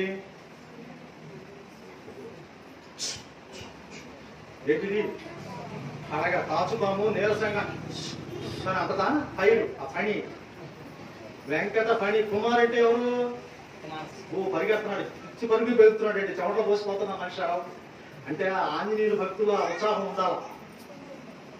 చాలా అద్భుతంగా ఏర్పాటు చేశారు. వారికి ధన్యవాదాలు. మరి ఇప్పుడు ఒక 2 నిమిషాలు వారు మీకేదో ఒక మెసేజ్ చెప్తారట. అది విన్న తర్వాత మనం మొదలుపెడతాం. ప్రత్యేకంగా స్వామివారి పుట్టినరోజు రేపు వైశాఖ దశమి. మరి ఆ రోజుకు ముందుగా ఈ రోజుతో మనం ఈ కార్యక్రమాన్ని పూర్తి చేసుకుందాం అనుకున్నాం మేమిద్దరం. అలా ఎందుకు అనుకున్నామంటే రేపు ఇక్కడ ఏదో భారీ ఎత్తున చెప్పచ్చా ఏదో లేకపోతే అన్నదానం ప్రసాదదానం లేదా సారీ ఏదో ప్రసాదదానం స్వామివారికి ఏదో అభిషేకం అట్టికాయ కళ్ళు మామిడికాయ గంటలు వస్తున్నాయంట. రేపు చక్కగా స్వామికి అభిషేకాలు అర్చనలు చేయాలి. మరి మనకి టైం ఉండదు. ఎంతసేపు ఆయన గురించి చెప్పడమేనా? ప్రసాదాలు రోజు మనమే తినేస్తున్నాం, ఆయన పెట్టాలి. ఈ రోజుతో కంప్లీట్ చేద్దామండి, 9 రోజులనే అన్నారు. మరి అలాగే అనుకున్నాము. చాలా చక్కగా చాలా సంతోషంగా ఆనందంగా చేశారు. మరి మీరు కూడా కొద్దిమంది అయినా అంటే మనకి గంపల అక్కల పులకరాళ్ళు రత్నాలు 4 సార్లు చక్కగా ఎంతో భక్తిగా ఎంతో ప్రేమగా ఉన్నారు.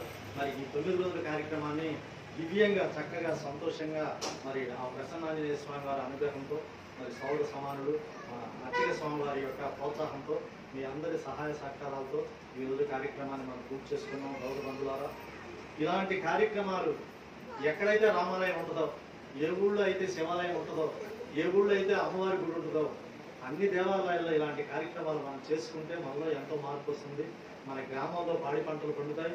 మన గ్రామాల్లోకి అంటువ్యాధులు రావు, కరోనాలు రావు. అర్థం కావట్లా. అట్లాగే మన గ్రామాల్లో పాడి పంటలు అద్భుతంగా ఉంటాయి. ఇవన్నీ మనం చేసుకోవాలి. ఎందుకంటే పంట పండాలంటే ఎరువు ఎత్తే కుదరదు. భక్తి కూడా ఉండాలి, త్యాగం ఉండాలి, ఆ స్వామి అనుగ్రహం కూడా ఉండాలి. ఇలాంటి కార్యక్రమాలు ప్రోత్సహించాలని మనసారా కోరుకుంటూ, ఇంకా చెప్పాలంటే ఇలాంటి వాళ్ళని ఇలా ప్రోత్సహించే వాళ్ళని మీరందరూ నిరంతరం ఎంకరేజ్ చేసి ఏమంటే మళ్ళీ ఎప్పుడు పెడతాం. ఎందుకంటే నా దగ్గర 3 సబ్జెక్ట్స్ ఉన్నాయి. ఇప్పుడు మనం కంప్లీట్ చేసుకుంటే సుందరకాండ నవాహ ప్రవచనం, నెక్స్ట్ శ్రీ రామ పాదుక పట్టాభిషేకం, అదొక 9 రోజుల ప్రవచనం. అలాగే హనుమాన్ చాలీసా పారాయణం కాదు, హనుమాన్ చాలీసా ప్రవచనం. ఈ 3 సబ్జెక్టులు నేను రెడీ అవుతున్నాను. ఈ 3 సబ్జెక్టులు మళ్ళీ నిదానంగా ఇప్పుడు కాదు, కొంచెం నిదానంగా అవసరమైతే మళ్ళీ ఇక్కడ చేసుకుంటాము, వేరే చోట కూడా చేసుకుంటాం. వీటిని ఎంకరేజ్ చేయమని మనసా వాచా మిమ్మల్ని కోరుకుంటూ ఈ రోజు ఈ 9 రోజులు సుందరాకాండ నవాహ ప్రవచనాన్ని మనం ముగించుకుంటున్నాం.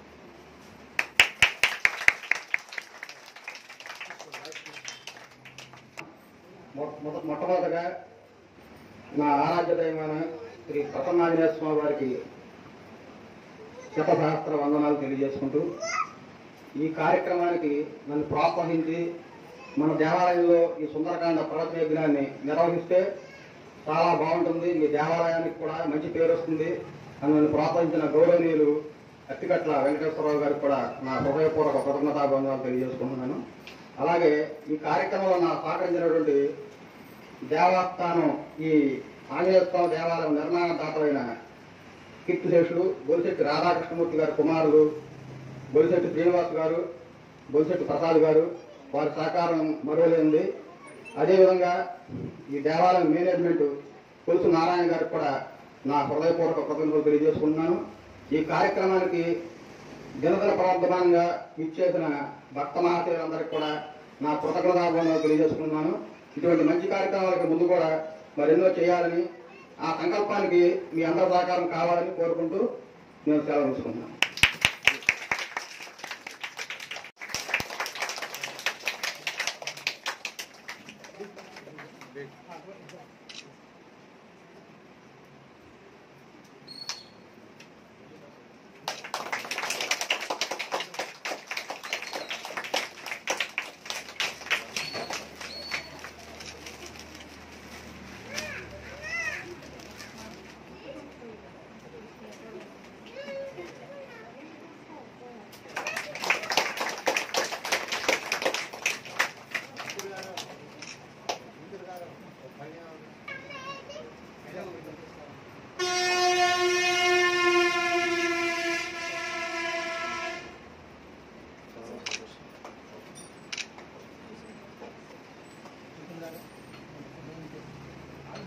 నీవు గనక సీతను నేను చూడలేదు అన్నా ఈ రాముడు చచ్చిపోయేవాడు. లేదు సీతమ్మను చూచాను, అయితే నేను చూసేటప్పటికి ఆమె ఊరేసుకుంటా ఉందని చెప్పినా నేను చచ్చిపోయాను. అంటే సీత క్షేమం అనే మాట నువ్వు గనక నా చెవిలో వేసి ఉండకపోతే మా రఘుకులం అంతా చచ్చిపోయేది. నువ్వు అనుకున్నావు ఎంతాక అదంతా జరిగేది.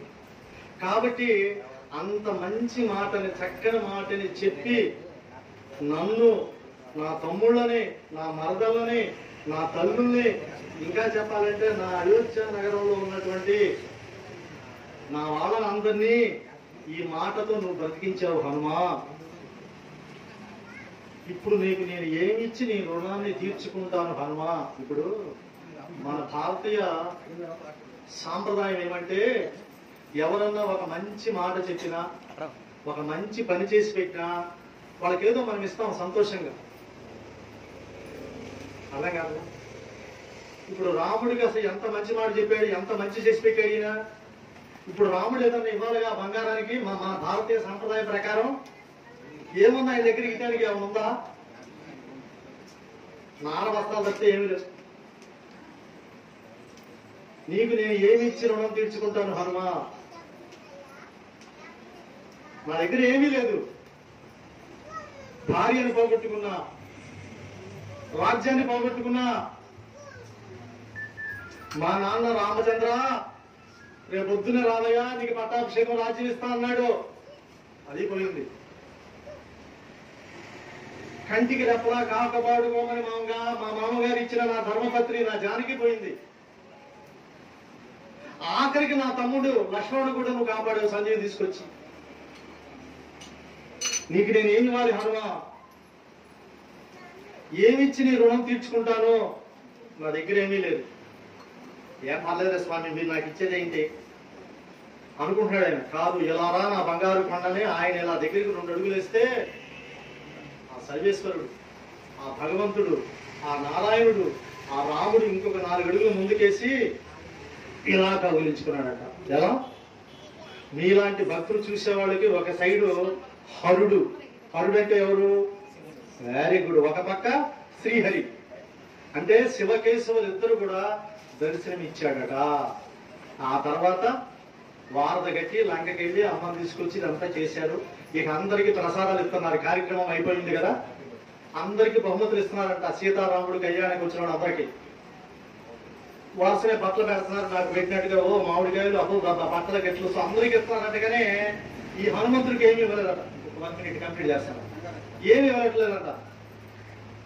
అది ఇలాంటి వాళ్ళు కాదు, ఇలాంటి వాళ్ళు కొంతమంది ఏంద్రా ఈ రాముడు భలే రాముడే, చెట్టు కింద కూర్చొని చింతయ్యకి పదాల మీద కూర్చొని భజన చేసే బ్యాచీలందరికీ బట్టలు పెడుతున్నాడు, బహుమతులు ఇస్తున్నాడు, అసలు సిసలైనటువంటి హీరో ఆయన ఏంటి అక్కడ కూర్చున్నాడు, ఆయనకేమీ లేదని అనుకున్నారట. అప్పుడు శ్రీరామచంద్రుడు అమ్మవారి దగ్గరికి వెళ్ళి, ఓ సీత, ఇవాళ మనం ఇంత ఆనందంగా ఉండటానికి, మనకి పట్టాభిషేకం జరగటానికి, ఈ అయోధ్య నగరంలో అందరూ ఇలా ఉండటానికి, నా తమ్ముళ్ళు నీ చెల్లెళ్ళు అందరూ సంతోషంగా నవ్వుతూ ఉండటానికి ఎవరు కారకులో వారికి ఈ ముత్యాల హారాన్ని తీసుకెళ్లి ఇవ్వు అని ఆమెకి ఇచ్చాడంట. ఆమె నెత్తి మీద పెట్టాడండి. అప్పుడు ఆ జగజ్జనని, ఆ అమ్మలగాని అమ్మ, ఆ ముగ్గురమ్మ మూల కుటుంబం ఆ సింహాసనం దిగి అలా అలా నడుచుకుంటూ ఇవేమీ పట్టించుకోకుండా మామూలుగా కూర్చున్నాడట ఒక పక్కన. ఆయనకి ఎన్ని కావాలా, మనకు ముందే కావాలిగా. నేను వచ్చేటప్పుడు ఎవరు అక్కడ మాట్లాడుకుంటున్నారు, ఇవాళ ప్రసాదాలు 5 ఐటమ్స్ అంటారా, ఆంజనేయుడికి 5 అంటే ఇష్టం అంటే, నేను ఆయన చెప్పాడు పంచముఖాలని, ఆయన చెబుతున్నాడు పంచముఖాలయ్యా 5 రకాల ప్రసాదం చేయమని చెబుతున్నాడు, నేను విన్నాను రా, నా వెళ్ళబాకరని చెబుతున్నాడు. అప్పుడు ఆ తల్లి, బంగారు తల్లి, ఆ హారాన్ని తీసుకెళ్లి ఆంజనేయ స్వామి వారి మెడలో వేసిందంట. ఇక బయట కొంతమంది కొన్ని 100 మంది గోల్ చేస్తున్నారంట, ఓ రామయ్య బయటికి రా, మా సంగతి తెలుసు అని. ఎవరాళ్ళు? నిన్న మనం చెప్పుకున్నామే, శాకినీలు, డాకినీలు, భూతాలు, పిచాచాలు, దెయ్యాలన్నీ బయట ఉన్నాయంట. రావాలి బయటికి, మా కోరిక తెచ్చాలి. అప్పుడు రాముడు వచ్చాడంట. రాముడు యొక్క లక్ష్మణుడు, భరతుడు, స్వామివారు, ఆంజనేయ స్వామి అందరూ బయటకు వచ్చారంట. వాళ్ళు డిమాండ్ చేశారు. ఎవరిని? శ్రీరామచంద్రుడిని. ఏమయ్యా, నువ్వు బాగానే అందరికీ బట్టలు పెడుతున్నావు, ప్రజెంటేషన్ ఇస్తున్నావు, సుందరకాండ ప్రవచనాలు చెప్తున్నావు, ఈ ఆంజనేయుడి దెబ్బకి మేము గోడల్లోకి వెళ్ళలేకపోతున్నాం ఉన్నాయంట పిశాచీలు, భూతాలు, దెయ్యాలు, శాకినీలు, డాకినీలు. కాబట్టి నువ్వు ఏదో రకంగా ఈ ఆంజనేయుడిని కట్టడి చేయి, లేక మేము గోడల్లోకి వెళ్ళలేకపోతున్నాం, మా సంగతి తెలుసున్నాయట. పెద్ద సమస్య వచ్చింది రామచంద్రుడికి. మరి ఆ సంగతి కూడా చూడాలిగా. సరే అని రాముడు ఆలోచించి వాళ్ళకి ఒక మాట చెప్పాడంట, ఒక పరిష్కారం చెప్పాడంట, ఒక కండిషన్ పెట్టాడంట ఆ దెయ్యాలకి, భూతాలకి, పిశాచీలకి, శాకినీలకి, డాకినీలకి. ఏ ఊళ్ళో అయితే హనుమంతుడు దేవాలయం ఉండదో ఆ ఊళ్ళో వెళ్ళిపోండి, పిక్కుతానన్నాడు. ఏ ఇంట్లో అయితే హనుమాన్ చాలీసా చదవరో ఆ ఇంట్లో ఉండి పిక్కుతానండి. ఎక్కడైతే రామనామం జరగదో, ఎక్కడైతే హనుమంతుడికి హనుమాన్ చాలీసా చదవరో ఆ గ్రామాల మీద పడి, ఆ ఇళ్ల మీద పడి ఆ శుభ్రంగా పీక్కు తినని చెప్పాడంట. ఇప్పుడు హనుమాన్ చాలీసా చదువుకుంటారు ఇళ్లలో. మరి ఇంత దివ్యమైనటువంటి కార్యక్రమాన్ని మనకు అందజేశారు. చాలా సంతోషం, చాలా భక్తిగా విన్నారు. నలుగురు శ్రద్ధతో ఆలకించగా, నలుగురు భక్తితో ఆలకించగా, సీతారామ హనుమానులు సాక్షిగా సర్వజనులకు శుభములు కలుగగా, కవి కోకిల వాల్మీకి పలికిన రామాయణమును తేట తెలుగునా, శ్రీ గురు చరణ సేవా భాగ్యమున పలికద సీత రామ కథ. భగవద్బంధులారా, మరి మన గ్రామాలు పాడి పంటలతో పండాలని, ఎంతో అభివృద్ధి చెందాలని, మన గ్రామంలోకి ఎలాంటి అంటువ్యాధులు రాకూడదని, అలాగే శాకినీలు, డాకినీలు, భూతాలు, దెయ్యాలు పుట్టకూడదని, పోనీ ఎక్కడెక్కడ ఏ జిల్లాలో పుట్టిన శాకినీలు, డాకినీలు మన ఊళ్ళలో కోడల రూపాల్లో, అల్లుళ్ళ రూపంలో రాకూడదని మనసా వాచ కోరుకుంటూ ఆ శ్రీరామచంద్రుని మన మౌన రెండు చేతులు జోడించండి. శ్రీరామ జయ రామ, జయ జయ రామ, శ్రీరామ జయ రామ, జయ జయ రామ, శ్రీరామ జయ రామ, జయ జయ రామ, శ్రీరామ జయ రామ, జయ జయ రామ, శ్రీరామ జయ రామ, జయ జయ రామ. ఇప్పుడు నేను మంగళహారతి ఇచ్చే ముందు ఒక 2 minutes తమ్ముడు మాట్లాడతాడు. అతను మాట్లాడు.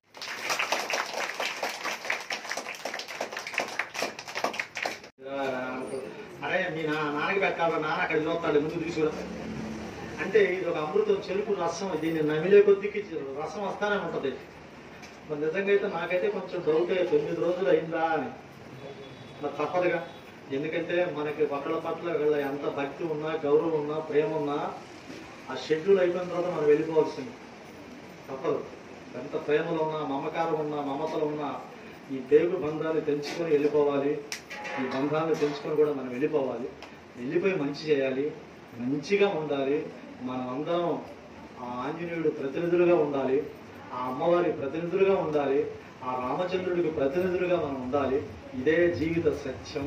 ఇక అంతకుమించి ఏమీ లేదు. ఎందుకంటే ఎన్ని ఉన్నా అబద్ధమే, మన కళ్ళ ముందు ఎన్ని ఉన్నా అబద్ధమే. నిజమేంటి ఇదే, ఈ దైవమే. అలాంటి దైవం గురించి మరి 9 రోజులు చెప్పే అదృష్టాన్ని నాకు కల్పించారు సోదరులు. వారికి ధన్యవాదాలు. మరి మీరు కూడా మీ కుటుంబంలో ఒక బిడ్డలాగా, ఒక అన్నలాగా, ఒక తమ్ముళ్ళలాగా, ఒక అంకుల్లాగా, ఒక తోబుట్టులాగా నా మాటలు వినే చాలా మీరందరూ కూడా ఎంజాయ్ చేశారు. సంతోషం. ఇలాగే ముందుకెళ్ళండి. ఇలాంటి కార్యక్రమాలు మీరు ప్రోత్సహించండి. మరి మనం మంగళహారతి ఇద్దాం. ఈ మంగళహారతి ఎంతో పవిత్రమైన మనం మీకు నేను ఎక్స్ప్లెయిన్ చేశాను. చక్కగా శ్రద్ధగా వినండి. ఇది చక్కగా శ్రద్ధగా వింటే ఇప్పుడు రేపల వాళ్ళు ఉన్నారు ఇక్కడ, రేపల నుంచి వచ్చినట్టున్నారు. ఎవరు ఇక్కడికి వచ్చారు. అలాగే పక్కన మన పెరుమూలు చుట్టుపక్కల మన కొల్లూరు నుంచి కూడా వచ్చారు కొంతమంది. ఇప్పుడు ఇక్కడికి గంధమాల పర్వతం నుంచి వస్తున్నాడు ఒక ఆయన. ఎవరైనా అయోధ్య నుంచి వస్తున్నారు. 4 గంటలు వస్తున్నారమ్మా. ఎవరాళ్ళు 4 గంటలు అంటే ఎవరా దాంట్లో నిజమేది. మిగతా మన కళ్ళ ముందు కనపడేది అబద్ధాలే. మన డాబాల అబద్ధాలు, మన బంధాల అబద్ధాలు, ఇవన్నీ అబద్ధాలే. మరి వాళ్ళంతా వస్తారు. చక్కగా మంగళహారతి తీసుకొని, ప్రసాదం తీసుకొని, అమ్మవారి ప్రతినిధుల్లాగా, ఆ హనుమంతుడు ప్రతినిధుల్లాగా, ఆ రాముడు ప్రతినిధుల్లాగా మన జీవితాన్ని గడుపుతాం. హనుమంత సీతారామ లక్ష్మణ సమేత నాంతరాత్మ నిలును అనంత నీవే అంత శ్రీ హనుమంత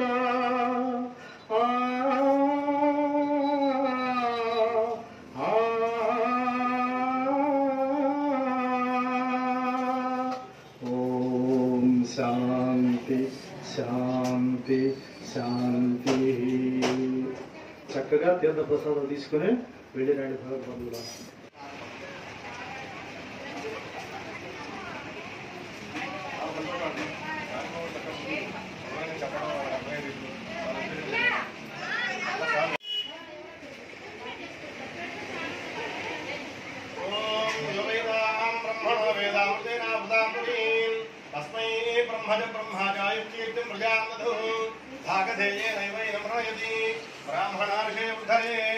ब्राह्मणो वै सर्वा देवता सर्वाभिरेवैनं देवताभिरुद्धरति यावति वै देवतास्ता सर्वाभिरति ब्राह्मणे भवन्ति तस्मात् ब्राह्मणेभ्यो वेदविभ्यो दिवे नमस्कुर्यान्नास्लङ्गीर्तये देवता एव देवता प्रीणाति पर्याप्त्यानन्तरायाय सर्वस्तोमो रात्रौ तमः भवति सर्वस्य जित्ये सर्वमेव तेनाप्नोति सर्वं जयति शतं जीवजन्मो वर्धमानं जीवनो भवति शतमिति शतं दीर्घमायुः वर्धयेनावर्धयन्ति शतमेनमेव शतात्मानं भवति शतमनन्तं भवति शतमैश्वर्यं भवति शतमिति शतं दीर्घमायुः आयुर्दाग्नेहविशोजुषाण भृतप्रदीपो भृतयोगिवेदि घृतं वेत्वा मधुचारुकव्यं पितेव पुत्रमभिरक्षता दिवो शतमानं भवति शतायुर्यतेन्द्रिय आयुष्येवेन्द्रिये प्रतिष्ठति श्रीमस्वत्लासु प्रसन्नान्ये स्वादिव्यानुग्रहप्रभाकटाक्षवीक्षणाभिवृद्धिद्वारा शरीरे संपूर्ण आरोग्यता सिद्धिरस्तु श्री परिवार श्री सीतारामचंद्र स्वामी परिपूर्ण अनुग्रह प्रसाद सिद्धि द्वारा